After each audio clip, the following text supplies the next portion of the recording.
Good evening, everyone. Thank you for joining us tonight for yet another Wednesday night live with First Christian. We are excited to be here.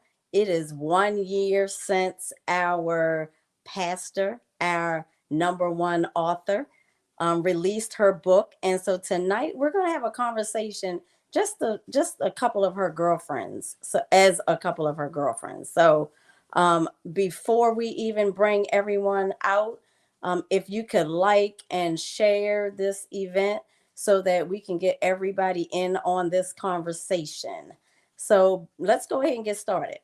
That first person that we're going to bring out, Miss Tijuana DeCoster, one of Pastor K's girlfriend long before she was even Pastor K to the rest of us. And then our very own Pastor K author, Dr. Karen Vanessa Johnson. Let's give it up, show her some hearts. 1 year with her infamous book, When the Morning Comes. 1 year later, I'm excited. I was excited when the book came out. We're going to talk about excitement versus nervousness uh, before the book came out. But Pastor K, can you give everybody an update? Since you released the book, how many copies, how far has it gone before we get into the conversation? Wow. Well, good evening to everyone, and thank you for joining us here tonight. Um, as of today, we have sold over 1,400 copies of When the Morning Comes, and it has been sold in both the UK and in Canada. So, eh, listen, my goal was 500 copies, so it's already blown my mind. So what can I say? God is You, good. you've doubled that, almost triple. Oh my goodness. Yeah. Yeah. And your business is international, as we have joked about. UK and Canada. Yeah. Mhm. So we decided to have this conversation tonight with a couple of Pastor K's girlfriends. With myself and T, we want to give a shout out to Gloria, who was also supposed to be joining us tonight. She's under the weather, so we will definitely keep her in prayer. But we're going to still have this dialogue. I'm kind of laid back on my couch because when you're having a laid back conversation with your girlfriends, that's what you do. Yeah. So that's what we're gonna do. You're gonna get a little taste of how some of our conversations have gone on with this book. Not just the conversation that we've had, but how have we felt? How has it impacted us to when the book was coming out, when the book was released? So we're gonna dialogue a little bit about that. So, Pastor K, before we get into how we may have felt as your friends, what has been the biggest surprise that you've encountered with this book? Oh, the biggest surprise. Well, of course, the biggest surprise is the number sold. I mean, I had when I released the book, I had no idea as to how it was going to be received. I had no idea. I didn't have any expectations. My only thing was to the Lord was, if you tell me put this out here, I pray it's going to be of some good to somebody.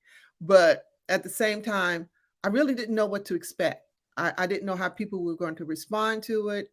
I didn't know, I didn't have any idea as far as the sales, even though I said my goal was 500, and I put 500 because it's a self-published book, and most self-published books, to my understanding, it's considered, if you sell 250, it's considered to be great, you know. So I just said, let me double that. So yeah, so that surprised me. And the other thing that surprised me, it was how people were buying copies and giving it to people. Hmm. Um, I didn't expect any of that. On the first night that I did my private book launch, I only brought like 50 books to the thing. I was not expecting people to buy 2 and 3 copies at one clip. So I was just really surprised. And the other thing that surprised me, um, people would just come, particularly ladies, some men too, would just come and say, "Thank you." It's not a loud thank you. Most of the time, it's a hug and a whisper in the ear of thank you. So it's been a lot of surprises. Yeah, and you've hit on that whisper, that whisper. The statement you said was thank yous that come in whispers. Yeah. What has that meant to you?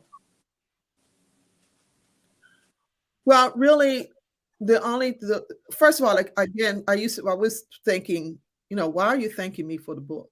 Even when people were writing reviews, it was thank you for putting this out. Thank you for the book. Um, but when people are coming in whispers, again, it's probably something that we are somehow connecting. I've connected with them in some way, touched on something. Not to say it was the exact same thing, but it was something maybe that they needed to forgive, or had been offended, or they had been the offender. I don't know. It could have been either one. So I think that probably may have been part of it. When ladies, I mean, I've gotten letters, I've gotten emails, um, mostly, and from women that would be. Okay. I love the fact that we're in the middle of this series about our stories Mhm. and the power of our stories. And we often, say that we should share our testimony because we don't know who it's going to Yeah. connect to. So the fact that you connected to 1,400, at least 1,400 that hopefully have all read the book there. And I'm going to actually read it from the title. So, because it says a memoir of loving, forgiving, and becoming. So those were three characteristics that you expected to find in the book, right? Mhm. What were some of the other subjects that have come across you that you've been made aware of that people took from the book? Um, I think the main thing, well, I'm not going to say the main thing, but one of the big things from the takeaway people come from is it's almost like now it's the freedom of speaking your truth. It's like giving Yeah. people permission to give voice to their pain, that I don't have to be the strong woman bearing the burdens and suffering in silence, but that I can honor myself and honor my pain by speaking truth and being authentic and being for real about it. Not saying that it's going to cripple me or make the person any weaker, but it's like it's giving people permission to say, look, this is true. This is my truth. This is what has happened to me, or this is what I've done. And I'm going to speak to it. And whatever is going to take for me to be at peace with me Mm-hmm. and to be able to be authentically me, that I can be who I am without apologies. And that does not mean that I have to broadcast and put all of my broadcast and make everything Right. public. I don't mean that at all. The only reason why this book came out in the first place is because I felt God was directing me to do that, Right. because it was a very personal and private manner. And so I'm just saying to other people who may be going through, you can speak truth to a situation. Doesn't mean you got to stand on a hill and broadcast it to everyone. It's sometimes we have to own it within ourselves. Sometimes we are in denial to ourselves. We Right. push it to the side because we got to keep it moving, and we are in complete denial to our own self. And so this to me helps to give people the freedom to go, own your stuff, own it, and do whatever you need to do to be healed or to be free or to be delivered or whatever that thing may be. Yeah, freedom was definitely something that resonated in a couple of conversations that I've had with other people that have read the book. But T, what was some of the takeaways you have had? Because you had the dialogue with Pastor K before the book was released. But just like me, you also read the book. What was one of your big takeaways from it? I think for me, it was forgiveness. Um, sometimes we go through things in life and it's difficult. You're angry and you don't want to forgive people. And I think again, it was forgiveness. If she could forgive, the little stuff I had was actually minor. I Yeah. could forgive. Okay. All right. So Pastor K, we've taken different things from the book. Mine was the whole resilience, your resilience in the 15 years, which even goes to the time that you shared your story before you decided to write the book, and it was the how long you carried it by yourself. So the resilience that you carried, that you demonstrated, um, is the part that still garnishes my honor to you today as a woman. But even though you wrote the book, over this last 12 months, you found some profound things out about yourself. What is the most profound thing you found out about yourself? I'm okay with me. I know that's right. You know? I'm okay with me. I really finished the book about 5 years ago. Um, but after releasing it, I think it even became more evident to me that I'm okay with me. I'm okay. I'm okay with the journey. Um, Now, would that is not to say that I appreciate going through the journey. Right. Yeah, yeah, Yeah. You know how some folks say I have no regrets. I have regrets. yeah. Okay, I have regrets. There are some things in life that I would have appreciated not having to have gone through it or not have made those mistakes. That is not my story.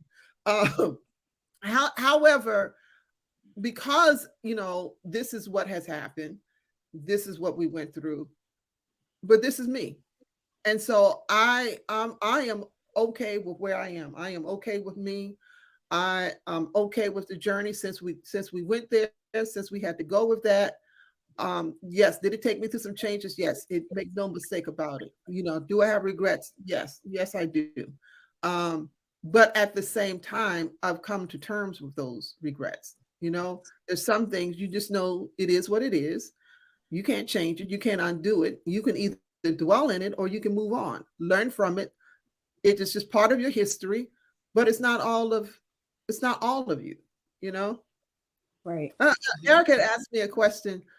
We were talking because again, this is the anniversary, and she said, so how do you feel, what kind of, I mean, when you look back on your life, what do you see, what do you think? I told her, I said I had a wonderful life. And she was like, what? Because she's looking at that 25-year segment. That was just part of my life. That wasn't my entire life. I've had a great life. I've had a great life. Even with the dark patches, I still had a great life. And so, and I'm appreciative of it. Yeah, And so because I think I brought over. those 25 years weren't all focused on the challenge. It wasn't all focused on the dark patch. No, no, it wasn't. It was always there, but like you said, it wasn't always front and center. Right. Right. So, but what do you think was your driving force to make sure that it wasn't? because this is a topic that could have easily consumed those 25 years. Why didn't we stay front and center the entire time? Correct. I had kids to raise. I had, we had the church, there was First Christian. And then that was that, it was always something there that you either, if you're going to succumb to what the problem is, then something else is not going to happen. Something else is not going to get done. Something else is going to get missed. And so part of that is that it's like if I had just gone off in this shell and just had been completely consumed by it, God knows where my kids would have been at that particular time, because I would not have been focused on them. I've been focused on myself. And one thing, when you're going through a trauma like that and you have children, you really need to think about them as well. And you really don't have that liberty to just consume yourself when you have responsibilities. So you still got to think. But then again, that's stuff that we as women do, period. And I mean, women, children or no children, women just figure out a way how to survive. Yeah. Especially women of color, because we have more children. And because women of color, we not only have to deal with racism, but we have to deal with colorism. We have to deal with sexism. We got to deal with all of that on top of just, we're women. And so you either going to survive and thrive, or you're going to get sucked up. You got to make a decision of which way you're going to go. Yeah. And that, and even and kind of to get back to how we came to having a conversation of just, a conversation with the girls, though, is the one thing as Black women is also we carry the responsibility of figuring it out, but also know that we need to find those safe spaces where we don't have to figure it out. And I know you and T have that kind of safe space relationship. So when you decided to share your story with your safe space, T, what was that like? And which one of y'all want to tell this story? I will. We were in the car. I have no idea where we were going, and I was driving. And I don't even remember the conversation we were having. Mm-hmm. We've been shopping. We were going shopping. Yeah, we were shopping. We were down to Springfield Mall somewhere, girl. Crystal City. and we were just talking, and she said, "I got something to tell you." And I said, "Okay." And she said, she told me, and I looked at her. I said, "Okay. You're not the first, and you won't be the last." And I think my reaction surprised her. I don't know what she was expecting. But sometimes people look at you and make assumptions about you. I'm probably the least judging person you'd meet. And I think it may have come from just life experiences, being a woman, being a professional woman, being a Black woman, having to deal with colorism in our community. I know what it feels like to be judged. So I am probably one of the least people to judge you, but people assume that I judge you sometimes by the way we look or the way we carry ourselves, not knowing that I'm actually an introvert. No, they don't see that. They just see the shell, not knowing that I'm an introvert and I'm trying to run away from everything most times. So I think I surprised her. Karen, my reaction, what were you expecting? I was expecting, I wasn't expecting you to be judgmental at all, because that's not you. I was expecting you to be surprised to hear what it was, and when you were still driving, cool, calm, and collected. I don't know why I decided to tell you why you're driving, because that was a risk. But like you said, I forgot what you and I were even talking about to take us to that conversation. But I was expecting you to go like, girl, what? What happened? You know what I mean? You know how we act sometimes. We're like, girl, what did you just say? And she was like, and I had stopped to look at her because I needed to like, did she hear what I just said? And she was like, and she like she just said, and she said, "You're not the first, you're not gonna be the last." And and we just kind of went on and just kind of had that conversation. I mean, I knew she. I mean, again, to put that kind of information out, you do have to trust the person. I knew I had that kind of relationship with T and with both of us. And like I said, we now, when I think about it, we've been knowing each other for now about 30 years. Right. Yeah, almost 31. Almost 31. So, Yeah. you have that kind of relationship where you can just say what you want. You can just be you. And I can be myself with her. I'm Karen. Yeah. Right. And you need that place where you can be you and she can be herself. When she's dealing with stuff, she can call me and, we just hash it out and whatever we got to do to deal with the situation that particular time, we just deal with it, as we do. But yeah, she really did surprise me of how she responded. Did you do the double take? What you mean? Well, yeah, I'm sitting in the passenger seat and I'm looking over and I'm saying to myself, oh, did she hear me? Let me just check this out one more time. Do I need to repeat? Was the music too loud in the car? But when I was telling her, that was then, and then the issue about the book, I told her that I was writing the book. She did not appreciate that. I did.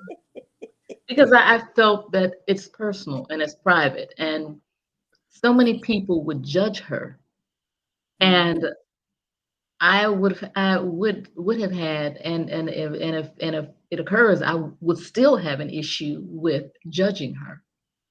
I don't know a perfect man that's walking around today, in today's times, and we can be so cruel with judging people. And I just didn't want that to happen. I didn't want her to be hurt. We as humans can be horrible people. We can be horrible at times. Right. And I just didn't want her to be hurt because of other people's ignorance, failure to look in a mirror, other people's opinions that may be based off of inaccurate information. And I just didn't want her to be hurt. And as a friend, you protect your friends. Because I told her, I said, now look, she kept saying, I'm going to publish this book. I'm going to publish this book. I said, Karen, look here now. You publish this thing, and I have to come out of character. I said, you're going to tell me don't come back to your church no more. I believe it. Yeah, because as a friend, you protect your friends. Right. And I appreciated what she was saying. It was, what she was sharing, because during that time, even when because I even said it in the book, I was writing, and in that particular time I was writing, I didn't know whether it was going to be published. I just know I didn't know if it was just going to be something that was just written for me, and I was just written to the children. I did not, at that point, know it was going to be released. It was till later when I felt that God was leading me to do that, and I was having that conversation with her. And so I was appreciative of her response, because again, I had to think about it. I had to give that thought, and I had thought about, what are people going to say? How are people going to look at me? What are they going to say? How are they going to treat me once I let this book out? And so hearing her pushback, but it was important to hear the pushback, because I had to take that into consideration. And that's part of when you feel God is leading you to do something, you do need to hear all sides, because you want to make sure this is the Lord speaking, because he could be speaking to her and say, girl, tell that girl, don't write that, put that book out there. You had to keep it. And my friend Gloria was the same. They were, both she and T were, hold up. We need to think this through. Yeah. I mean, even to up until the day I pushed the button to say it was printed. Yeah. T was still, and Gloria was still, Don't do it. yeah, it was still hitting the button. And then after I hit the button, it was like, all right, now they got locked and Let's loaded. roll with it. And whatever getting ready to happen. So, it does make a difference when you have friends like that who really don't want you to be hurt, and will do whatever they need to do to help to protect you. Yeah. And so it's funny. I remember the day, and T, you probably remember this too, when you first shared it to the congregation. And I remember sitting in the back and just scanning the room. Like, let me see one side eye. Just one side eye. Because we were talking about this earlier. It's one thing that you're my pastor or our pastor. It's another thing when you carry the heart of your girlfriend. You want to protect her. You know where she may be struggling. Where she's keeping a watchful eye for herself, and that's tough sometimes. But you also know, because you have girlfriends that also know God. yes. So and that makes a difference. That's that piece right there. Yeah. Because it's not just we're trying to carry you, but trying to carry and support you, but trust that we're hearing the same thing that God is like, we did hear you right. Yeah. Yeah. And that's true. And that's the big difference. Is having your friends and having people around you, but having godly friends. True friends are a gift from God. Yes. Absolutely. That's a gift. Yes. And because again, it is just a reflection, if you will, of another aspect of Jesus. He is our friend. And so, those characteristics and those qualities, I should say, he instills in us, and as he allows friends to come together, and so it's how he orchestrates our path to become friends. I mean, T and I were next door neighbors. We never, that's how we met. Yeah. Right. Lori and I used to work together.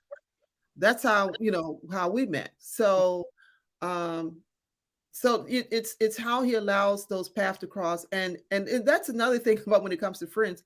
I mean, close friends. Close friends is not a big circle. Right. No. True. No. Very true.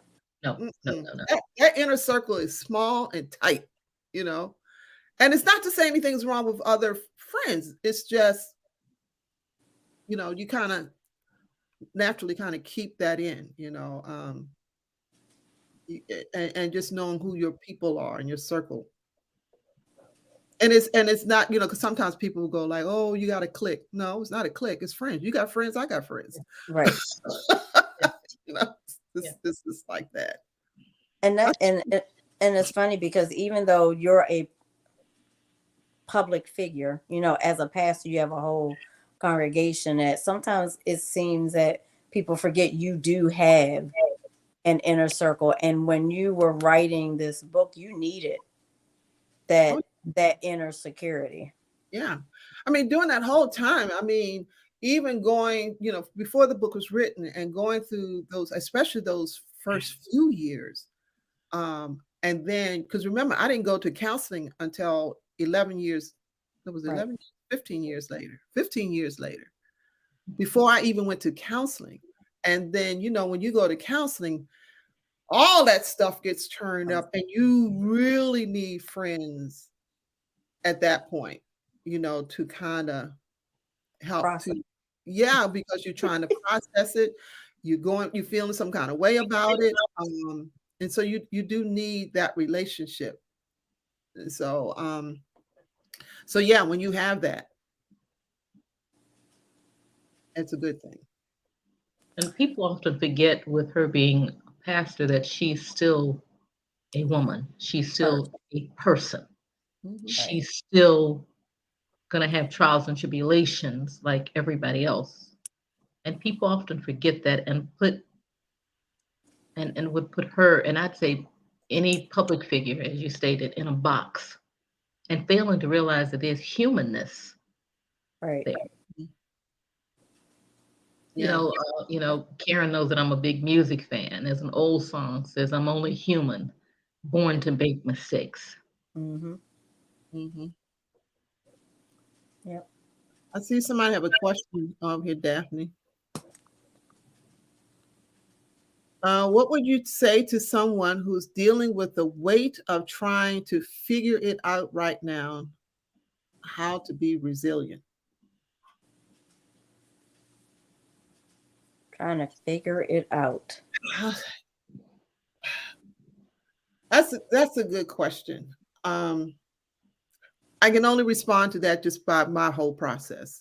And if I didn't have the relationship that I have with the Lord, Mm-hmm. I don't know, this will be a whole different process.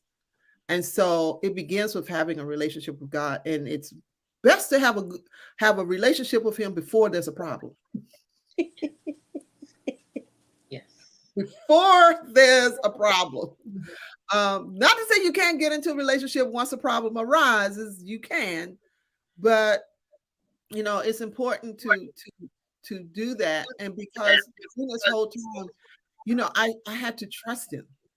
I didn't know how any of this was going to turn out. When you get news like that, it was crushing just to hear about the infidelity. That just blew my mind right there, because it never once in my life did I imagine that. And then to find out now we got the consequences of that decision, that has put your life in jeopardy. You just find yourself in a spot where you just don't know what's going to happen. Right. You don't know the next. You don't know. I didn't know if I was going to reach my 50th birthday. You know what I mean? Because all of those thoughts in my mind. It was like you just don't know. But I will say during that whole thing that God was speaking, and He can speak very clear in the dark. And so He allowed me. He allowed me to hear Him. And I say allowed me to hear Him is that sometimes we're so consumed with the problem. We're so consumed with the trauma that we're not always in tune. But He will punch through it. If that makes sense what I'm saying. He will punch through it and remind you, I'm here, you're going to be okay. Even in the back of your mind, you're going like, what do you mean by okay? But He'll punch through it. And I remember one day, I was just laying in bed, and I'm waiting to become sick. I'm waiting. Mm-hmm. I'm waiting. And it just as clear as the Holy Spirit just said, get up. Get up. You are not sick. Get up. And I got up. So it's those kinds of things that how God will work. And if you hear Him, I mean, you might not feel like it, but He will tell you. I mean, and a couple of times He had to tell me to get up, because I was just consumed. At one point I was consumed with grief. And so I was just curled up, and again, it was one of those things, get up. You've got to get up, and if you can imagine getting up and you fussing with the Lord and everybody, the God, why are you telling me to get up? I don't want to get up. I just want to stay curled up. And it was just kept get up. So I knew I had to get up, and I had to keep it moving, but He gave the strength in order to do that. And it only came from Him, because I didn't have the inclination, I didn't have the desire, and I didn't have the strength. And Pastor K, if I can add one thing, because that's in your book too, is because I reread the question and it says, dealing with the weight. And sometimes our life situations can be so heavy that we don't feel like we can trust it with somebody, or we have to bear it alone. And even in the midst of God speaking to you and giving you the strength, you went to Gloria. Mhm. That was your safe space. And even just to, I encourage anybody, if you have just one person, because it helps to relieve some of that weight. Yes. It helps to relieve some of that burden. So some of our resilience, when we don't think we have it or we don't know how, we get that strength from whoever that person is that has been gifted to us. Allow that gift to work in Right. your life, to actually support you and help to walk through that. Yeah. That's true. And he and those friends or family, and because my family was there, I just didn't share with my family. And Right. it's not that my family would not have been there. They would have. I just I just couldn't bring myself to do that. Right. You know, but yeah, he will give you people to walk through, because sometimes your faith is weak Right. Yes. or struggling, and your friends will believe for you. Yep. When you just don't have enough,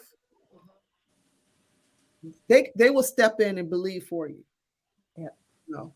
And so that really speaks to the value of friendship even the more, of believe having friends who have a relationship with the Right. Lord, that they can believe for you. That was, I just didn't have the juice. I just didn't have anything left. I was on empty, but they were able to, hey, this it's going to be okay. You know, you're gonna make it, and we just talk through it or whatever. But it Yep. makes a difference. Makes a I big think also having, God will tell you who to tell certain things to. absolutely.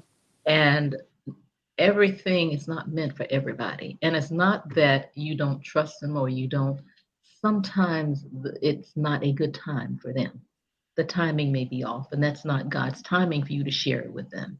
And Mhm. He knows who to put in front of you.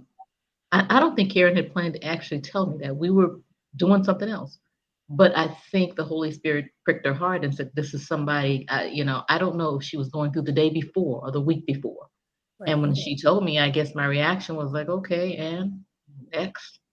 Um, and and I'm not saying that to be facetious, but really, somebody tells you something like that. I mean, think about the other reaction I could have had.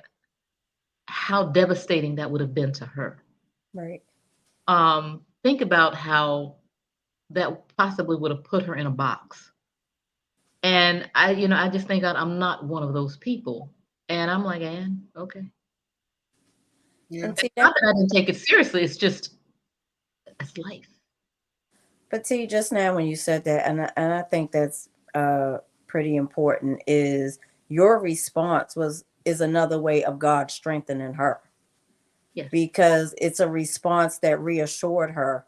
To your point, you could tell somebody else and they want to feel sorry, or it would have been a sincere response, but Right. maybe not the response that she needed at that moment. And when you're carrying weight, as the question came up, God will send the response you need through the right person. Yeah. Yeah. Yeah. And it does make a difference, because it wasn't, oh, woe is you, or pitiful you. Right. It wasn't.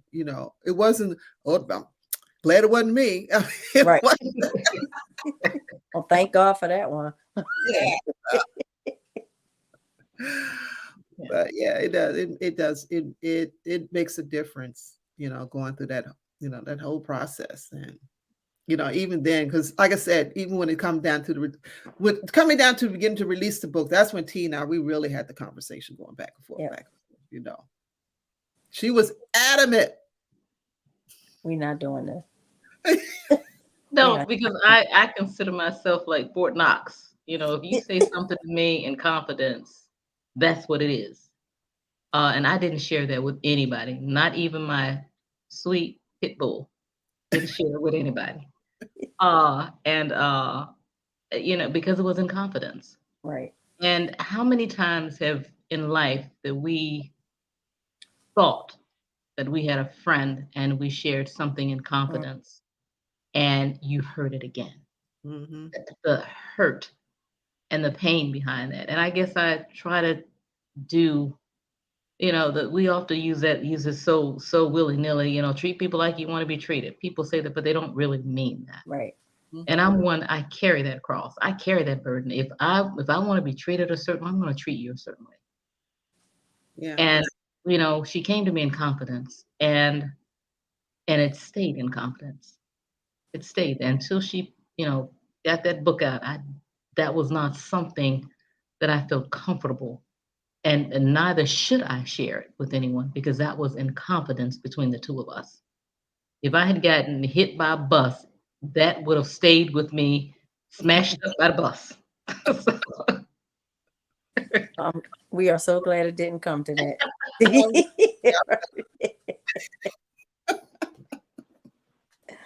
So, Prince, so year one of this book is in the books. What would be your biggest hope for this book going forward? That it will continue to help people in some way. I mean, my whole thing was to the Lord when I felt He was telling me to release it. It was my prayer to Him was simply this: I don't know what your plans are for this book, but whatever it may be, I pray that it is accomplished. I don't know if it's for a particular person. I don't know if it's for people in general. I don't know what it is that God wants to do with this book. And He may have already done what He's going to do. May not be anything else. And that's, and that's it. And I'm okay with that. So to be honest, that's it. I've just left it to Him to decide what's the future, or, maybe it's already made its run. Maybe it's done what it's supposed to have done. I don't know that. I'm just on it for the ride. And go ahead. I was ready to say, I still think we're going international. not just the book, but you. Oh, okay. But we're, really, that's kind of where I am. And so, to be honest, I really don't give a whole lot of thought. I mean, I hear a lot from other people, but I personally don't give a lot of thought as to what the next is for the book. I feel there's a next for me. And I've shared that before. And I don't even know what that is. Yeah. It's just one of the things, how you have a knowing, when your season is coming, when one season is ending and another season is approaching. I know one is, I just don't know what that is. What that season is. Yeah. Yeah. Just kind of know it's there. But, whatever that may be. But that's kind of it.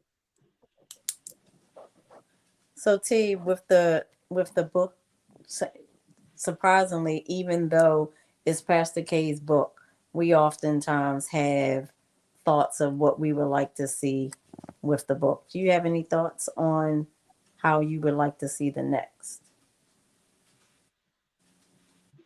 As I stated earlier, for me, I think it was forgiveness. I would like to see a lot, I think as a nation, forgiveness. As a nation, not, I guess being, if there's such a thing as being judgment free. Mm-hmm. As a world judgment free. We are judged on so many different levels, and especially women of color. Just taking the judgment out and seeing me for who I am as a person. As King so eloquently says, judge me by my character, not the color of my skin. And I'd like to see a world, and I pray for that. I don't know if I'll ever see it, and I think he says he's been on the mountaintop. Well, I've been on the knees praying for that one, and I don't know if I'll see it in my lifetime. Being less judgment of people, thinking about what you are, how you come at people, and what the damage that you can do um, by the tongue. Yeah. Yeah, that's big. I think the other factor too, now you got me thinking. I think the other thing, not to say from the book, but just in general, I would like to see people take marriage more serious. That especially when you're talking about a Christian marriage. Mhm. And that is when you are in a Christian marriage, you are making a covenant, not just with the person standing across from you, but you're making a covenant with God. And it is a very sacred thing, that entering into that covenant. And that's why it's important that people have an understanding of why they're getting married. You just don't walk down the aisle for any reason. You know what I mean? I mean, don't walk down, don't go down the aisle and you already know that this is not going to work. Right. Don't walk down the aisle because of I'm getting older now. I'm lonesome. I don't want to be lonely. You just really take the time and learn your partner. I think sometimes how people jump into relationships now, well, first people gonna live together for a while now before they even get married. To be honest, listen, we can be girlfriend talk. Sometimes we give up the cookie too soon. Mhm. And you don't know the person really. You know what I mean? Right. You already done slept with them. And then you don't end up having a kid, and then after you had the kid, then you wonder why in the world did you slept with? You know what I mean? Sometimes, and I'm not trying to be judgmental about it because we all make mistakes and so Right. forth. But what I'm just simply saying is that we have to be very conscious and really think about this person that you want to enter into a partnership with, that you're hoping, and that what's the expectation, not the hope, the expectation that it's going to last a lifetime until death do you part. And then also coming to the understanding that, well, I think sometimes people struggle with, you can be in love with a person, but loving a person and being committed to a person are two different things. I can love you, but not be committed to you. Right. And so sometimes it's the commitment that's missing. Love you, but I'm not committed to this. I'm not going to try to stay here and fight this out. And that is not to suggest that there are some relationships that need to end. Right. Because God didn't intend for that to be together in the first place.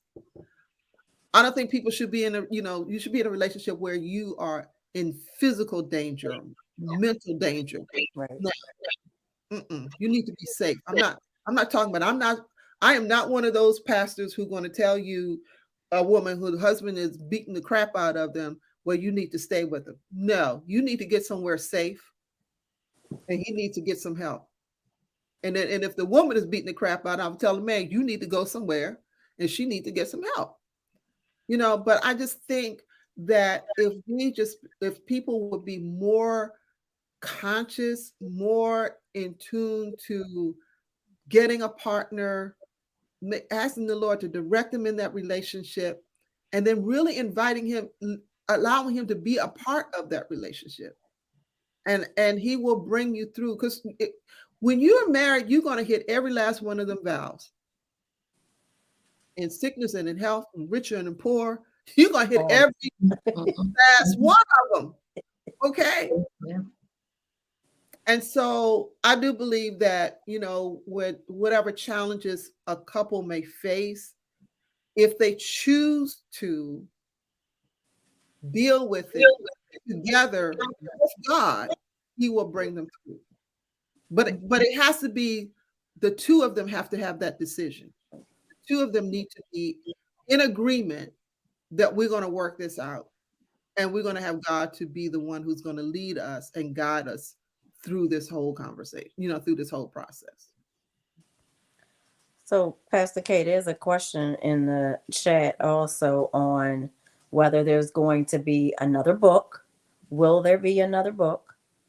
And depending on what your answer is, you might want to do one on marriage because you just wrote it in your last response. Yep, I am working on another one. Yeah. You gonna leave it there? You're gonna give us a tease? No, I'm gonna leave it there.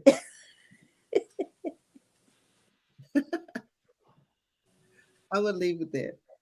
Okay. I will say,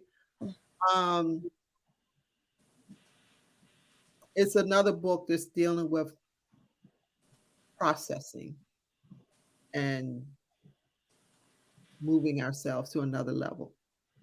Okay. All right. Everybody heard it here first. Dr. Karen, part 2. The next story. That's funny. So as we're coming up on the hour, thank you, T. Thank you, Pastor K. But what would be your parting words on just the sharing of our stories, period? The last couple of weeks, we've talked to several authors that have, went that extra mile to share their stories. But we all have a story. Yeah. We definitely all have a story, and they all have value. If not just so people know that they're not alone. So T, we'll start with you. What would be your closing on your story or people's stories? This is going to sound so cliche, but a kinder, gentler nation. Okay. The acceptance of people's story. Yes. Yeah. Okay. One of the things that I do, I try at least once a week to intentionally go out of my way to do something. Not just, it's convenient to do, but intentionally go out of my way. And I do that, and I don't even share what I've done. But I've done some really strange things. And I have shocked many people. And it's funny that when I do it, and I remember the story in the Bible, don't look back, you're going to turn into a grain of salt, and when I do it, I walk away and I never look back. So I intentionally go out of my way to do something. And I'm not just saying, for somebody, it's usually somebody I don't know. Doing for somebody is easy, but somebody you don't know, intentionally going out of my way. And as one of our presidents stated, a kinder, gentler nation. I don't know if he meant that, but I mean it. You one of those angels walking around. When you receive those gifts that you don't expect from people that you don't know, and you turn around and they just gone. They're gone, yeah. Mm-hmm. Mm-hmm. Pastor K, Dr. K. Wow. I mean, I think back to Mr. Diggs' story. I mean, his, what he went through with Pastor Sherry Medley, her whole grieving process. I guess my whole takeaway, I just have a greater appreciation for both of them. What Mr. Diggs dealt with, to me, he is a treasure that we need to protect because of what he has gone through, and talking about resilience. Yeah. But the same thing is with Sherry, her resilience, but it's different, different struggles. But she's still here, she's still surviving. And it amazes me. We always say God is awesome and he's amazing. Because he's so amazing, he still amazes us. Sounds redundant, but you know what I mean. Mm-hmm. But it still shows that how the two of them went through their challenges and their struggles, but God was still able to use it to strengthen others. You look at what Mr. Diggs went through and you go like, okay, well, you know what? I can go on. I can. Somebody got me. I'm not a prison in anybody's jail. Okay, I'm not a prisoner of war. I'm not suffering. I think I can make it. And it's not to minimize anybody's suffering. Right. It just kind of gives you hope, but it just respect for what he's gone through. And the same thing was for Sherry. You know, we've all have been touched by grief to some point. And just her being transparent about her whole process, because she had trauma upon trauma. You know, you bury your sister on Friday and your husband died on Saturday. I mean, yeah, and not to lose faith. Didn't say that her faith wasn't shaken, Right. but at the same time. So, you know, that was my takeaway. There is always hope, and there are people around us who have stories to share, that will inspire us, that will, you know, make us smile, that will, you know, just make us sit up a little bit straighter. They're all around us, where people have, you know, things that they have dealt with, and it's not always bad stuff, but the good things and victories, and they were victorious in their way. Miss Diggs was victorious in how he came out. Sherry was victorious, you know, so it's there.